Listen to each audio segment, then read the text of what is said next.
बे समनि मोनसे गिदिर खौरां मोनसे गिख्रंथाव थासारि सोमजिखांदों चिरां जिल्लायाव थारैनो मख'नांगोन जे बे समाव सासे दुथाङा ड्राग्स जानानै बे समाव सासे बर' आइजोखौ बा बर' बिमाखौ बाथामजों बुयै बुयै जिउ खोमादों थारैनो मोनसे खास्रि बिस्रि सोमजिखांदों चिरां जिल्लानि सिङाव थानाय रानीपुर बाथाबारि गामियाव मोनसे गिख्रंथाव थासारि सोमजिखांदों सासे आइजोखौ बाथामजों बुयै बुयै खर'आव बुयै बुयै जिउ फोजोबदों थारैनो मोनसे गिख्रंथाव आरो खास्रि बिस्रि सुबुं समाजाव सोमजिखांदों चिरां जिल्लानि सिङाव थानाय रानीपुर बाथाबारि गामिनि सासे मुखा बसुमतारी मुंनि सासे दुथां सुबुङा बे समाव सासे आइजोखौ बाथामजों खर'आव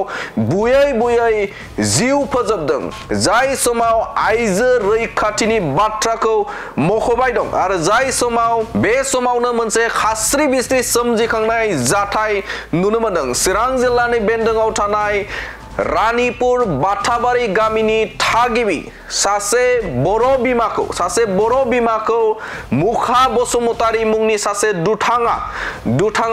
बे समाव खास्रि बिस्रि खर'आव बाथामजों बुनानै जिउ फोजोबनाय जाथाय सोमजिखांदों बे समनि मोनसे गिदिर आरो गिख्रंथाव जाथाय आरो बे जाथायानो जादों चिरां जिल्लानि सिङाव थानाय रानीपुर बाथाबारि गामियाव खौरां मोननाय बायदिब्ला थामहिनबा गामिनि सुबुङा मख'नाय बायदिब्ला बे दुथां सुबुङा ड्राग्स जायो आरो सिगांनि समावबो खाथिनि आरो गामिनि सुबुंफोरखौबो बेफोरबायदिनो मोनसे गाज्रि आखु आरो बुग्लुं सुग्लुं खालामनाय जाथायबो खालामखादोंमोन होननानै मोनथिनो मोनदों आरो बेनि अनगायैबो बे दुथां सुबुङा जाय जिउ जोबदों बे आइजोनि आंगो फिसाजोखौ गाज्रि हाबा मावनाय बा मावनो नाजानाय बे नाजानायखौ लानानै नखरनि सुबुङा एफआइआर होनानै जोबथेसालियाव दोनहरदोंमोन आरो बेखौनो खिथेर लानो थाखाय मुखा बसुमतारीया बे आइजोखौ खर'आव बुयै बुयै जिउ फोजोबदों खर'आव बुयै बे आइजोखौ मैया हरनि समाव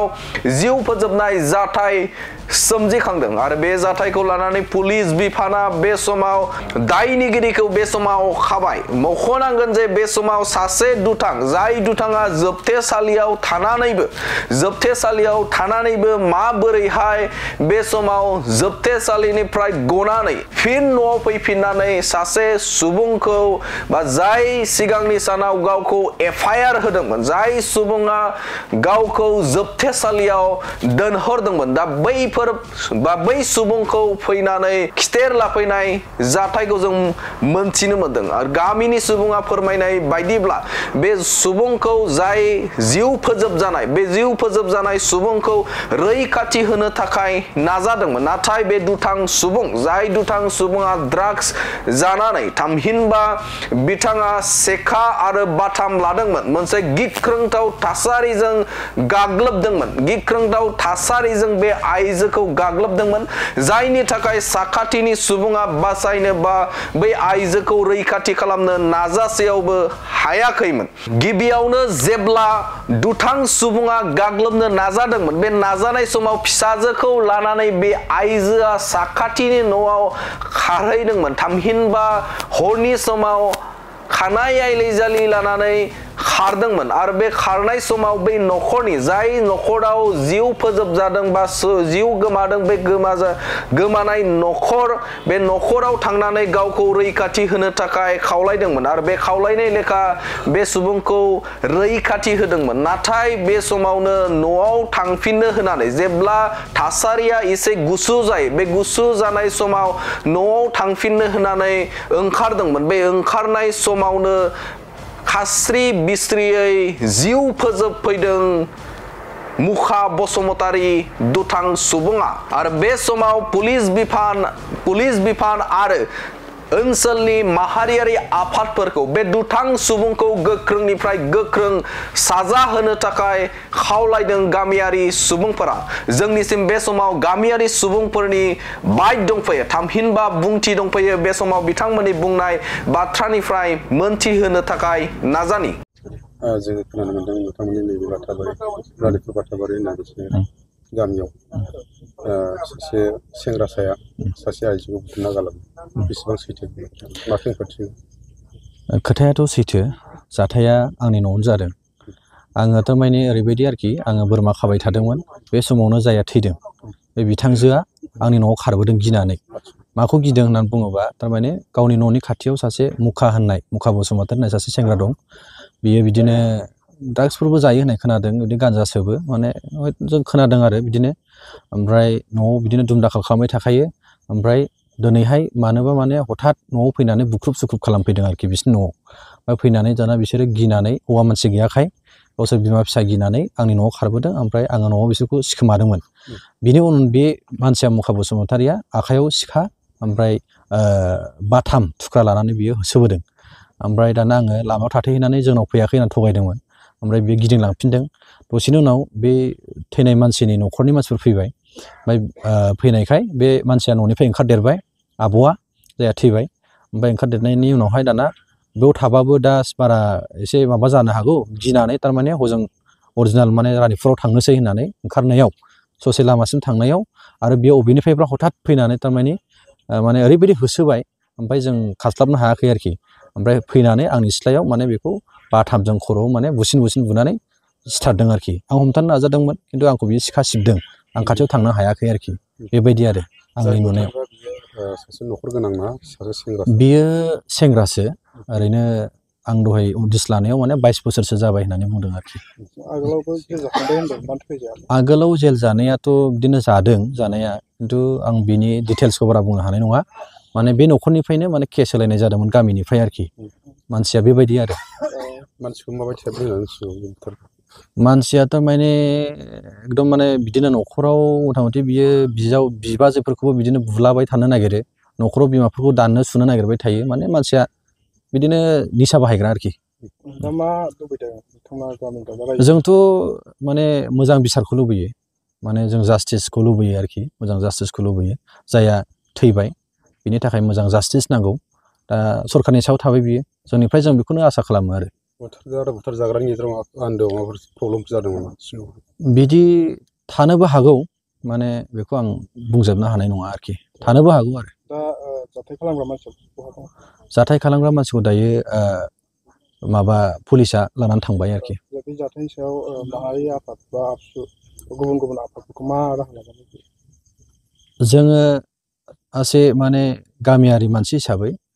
जोङो बेखौनो लुबैयो माने बे केसनि सायाव जाहाथे संगठनफ्राबो मोजां नोजोर होयोबा मदद खालामोबा जों मोजां मोनगोन आरोखि बुथारजाग्रा आइजोआ न'खर जाबाय जिहेतु औ साबेसे फिसाफोर दं दा बुथारजानाय आइजोहा सासेल' फिसाजो दङ बे बेंटलनि चेनेलाव हाबो ओमफ्राय सासेल' फिसाजो दं ओमफ्राय बिसोरो हौवा हिनजाव आरोखि ओमफ्राय दा फिसायाथ' न'आव गैया दिनैनि समाव माने बिराद दुखुनांथाव बिथाङा बिजनेसनि थाखाय धेमाजियावसो दंहैयो होननाय खोनादों आरोखि मा क्लासाव फरायो क्लासा मा क्लासाव फरायोमोनथाय आं बेखौ बारा बुंनो हानाय नंला 8, 9 बिदि जानो हागौ चेनेलाव गामिया बाथाबारि रानिपुर 11 बोसोरनि उन्दैसा लाइमोन हिनजावसाखौबो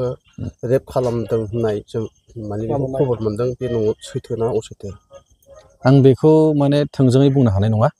खिन्थु जेल जालायनाय घटनाया जादों आरोखि गिबियावनो हामबाय होग्रोयो नोंथांमोननि चेनेलनि गेजेरजों आं बेखौनो आं फोरमायनो सानो जिहेतु दिनैनि नैबे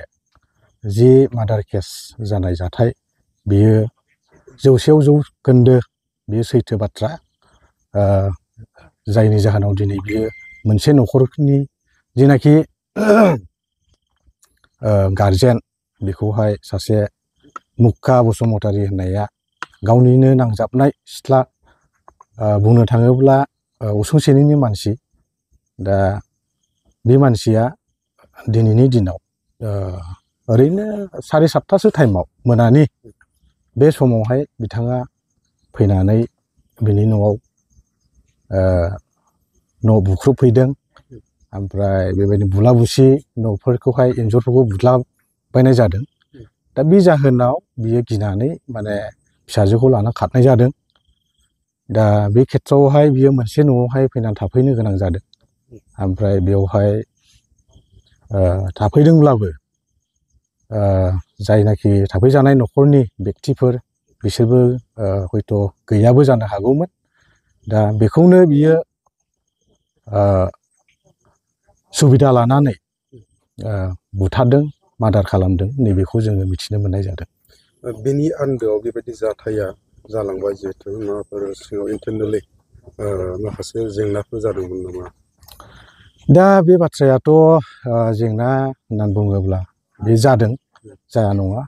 जिहेथु बे मुखा बसुमतारिया बे दिनैनि थैनायनि जिनाखि फिसाजो ओरैनो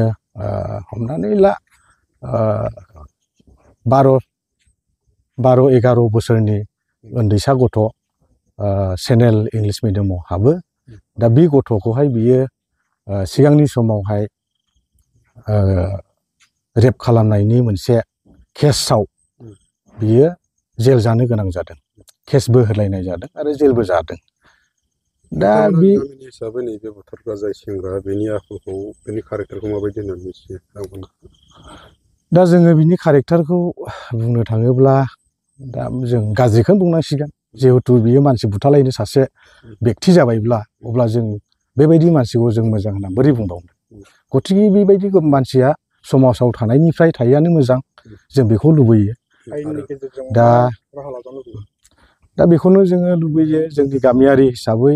जोङो बेखौहाय फासिखौनो जों लुबैयो जिहेतु बियो दिनै गुबुन न'खरनि मानसिखौ बुथारनो हादोंब्ला निस्सय बियो आरोबाव जेलनिफ्राय फैफिनोब्ला बियो सोरबा सासेखौ बुथारगोन बा न'खरनि मानसिखौ बुथारनो हागौ बेनिखायनो जोङो बेखौ लुबैयो बियो अराय समनि थाखाय बियो फासि जानांगौ आरो जेलावनो बियो जेल माने जेलाव जोङो दोननायखौ लुबैया बेखौ डाइरेक्ट फासि होनांगौखौ जों माने डिमान्ड खालामो सरकारनि जोंनि नुनायावथ' बिथांमोननि न'खरा बिराद गाज्रि हालोदाव जिहेतु दिनैनि दिनाव जाथाया जादों बिसिया दिनै थैनो गोनां जादों दा फिसाया न'आव गैया दा बे खेथ्रआवहाय जोङो ओरैनो सिन्था धारना खालामना नायोब्ला न'खरनि हालोदा गाज्रि दा बे खार'नाव बुथारजाग्रा आइजोनि नामा हबिला बसुमतारि दा बुथारग्राखौहाय पुलिसफ्रा जोङो इनफर्म हरनानै बिथांमोना फैदों फैनानै दा रानिखाता कास्टडियावहाय लानानै थांनाय जाबाय बे जाथाय जिथु मोनसे समाजाव आरजाथावै बे हिसाबै जोंहा बर' हिसाबै बर'हा माखासे आफादफोर दङ दा बेनि सायाव मा नोजोर लाखिनो लुबैयो आरो माबायदि राहा लाजानो लुबैयो दा जोङो बेखौहाय मोजां रोखोमैहाय जोंनि जेसेबांनाखि बर'नि संगठनफोर दङ बिथांमोना मोजां रोखोमै थरन्थ लानांगौ आरो बेफोरबायदि अगियान हाबा मावनायखौहाय जोंनि जेसेबांनाखि बर'नि संगठनफोर दङ बिसोरो दायित्व लानांगौ आरो बिनि सायावहाय इमिडियेट फैनानैहाय स्पटआव फैनानै बिसोरो बिनि खामानिखौहाय मावनांगौ होननानै जों माने लुबैयो आरोखि मावजानो जों लुबैयो आरो गामि हिसाबै आयेननि राहाफोरखौ लागोन नामा जों गामियारि हिसाबै दा जोङो लानांगोनानो मानो होनोब्ला दा जोंहाबो गिनांगौ फैयो दा दिनैहाय माबा मोनसे बियो समनि गेजेरावहाय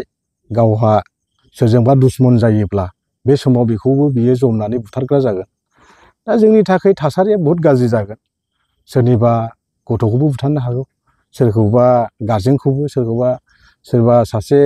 सिंग्रिफोरखौबो बियो जिनाहारि खालामनो हागौ दा बेफोरबायदिखौ जोङो बहुत सिन्था धारना खालामनानै जों बेखौनो लुबैयो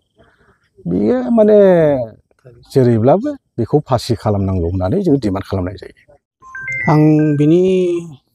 सायाव हय बे आंनि बे बिनानाव ओमफ्राय बियो सासे गथ' दं दासो फरायगासिनो ओमफ्राय बे सासे गथ'खौनो आं बुंहरनोसै बे थांनाय समाव बियो गेलेबाय थानायाव बिदिनो खेलाय खेलाय बियो जिनाहारि खालामदों, हमख्रबफैदों, बडि टाच खालामदों। बे हिसाबै बिदि खालामनायाव जोङो बिमा बिफानियाव मा राहा लायो होननायाव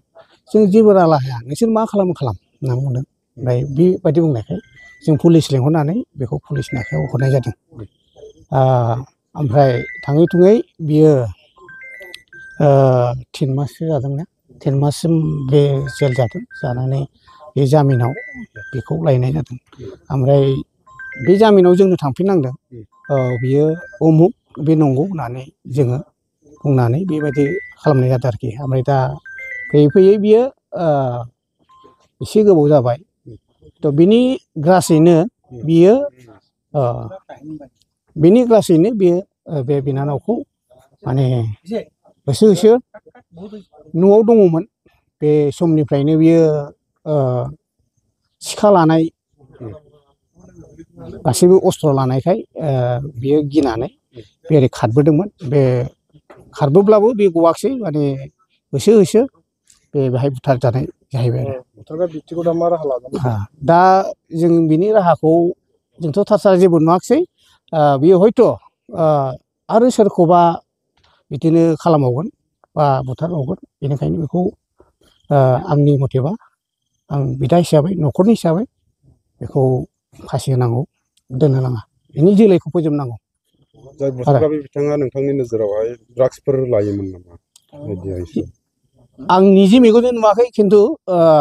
जोङो गामि हिसाबै बिसोरनि हान्जाफोरखौ माने थानाय नुयो। ओमफ्राय बबेबा कालभार्ट सिङाव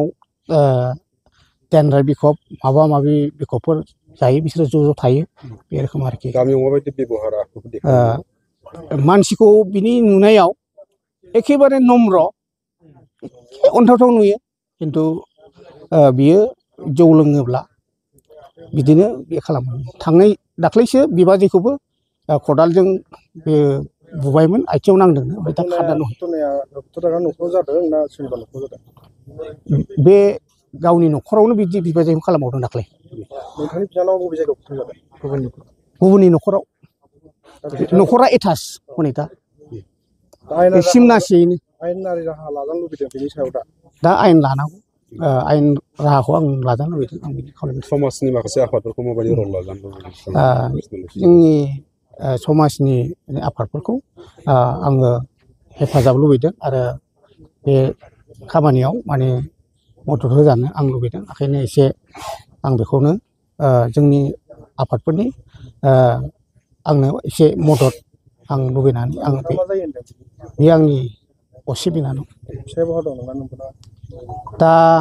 बेखौथ' आं खबर लायाखै। बियो गावनि न'खरनि थाखाय एसे रां खामायनो थाखाय बे थांदोंमोन। समाजजों लोगोसे नोंथाङा नैबे माखासे मा होनो गभर्नमेन्ट बेलायाव, बिटिआर गभर्नमेन्टनि बेलायाव नोंथाङा माबाफोर खावलायनो लुबैदों? आं बिटिआर गभर्नमेन्टनि बेलायाव आं एसे बे आयेननि राहाखौ हेफाजाब मोननो लुबैदों। ओमफ्राय बे गथ'नि इयुन माने भबिसत माबाखौ एसे नायजानो, नोजोर होजानो आं दानि सोलिनाय बे जोंनि बिटिआर गभर्नमेन्टनि खाथियाव कमल बर' बिथांनियाव आर'ज खालामनाय